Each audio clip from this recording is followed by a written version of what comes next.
nouvelle salle qui est immersive.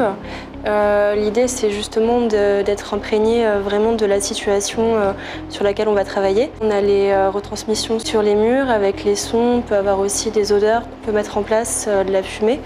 Et l'idée, c'est qu'ils vont être vraiment immergés dans la situation dans laquelle on veut les mettre. On a fait l'accident de la voie publique avec une voiture accidentée contre un mur. On a vu le choc anaphylactique. On a fait l'arrêt cardio-respiratoire chez l'enfant. Et la détresse respiratoire.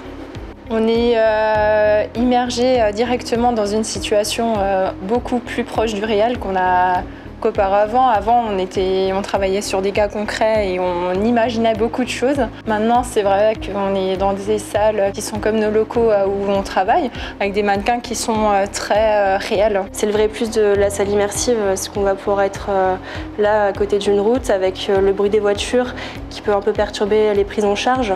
On peut se retrouver aussi des fois, on a une immersion où on est dans une boîte avec le bruit que ça peut entraîner, avec les petites perturbations que ça peut entraîner.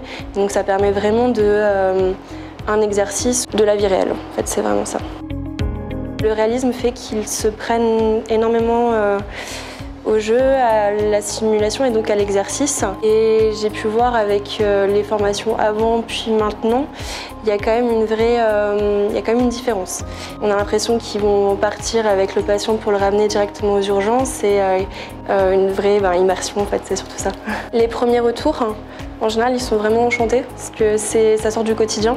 C'est pas un jeu parce que ça reste des pratiques professionnelles et ça reste une vraie formation, mais c'est très pratique et en général ils sont vraiment contents d'avoir fait ce genre de choses.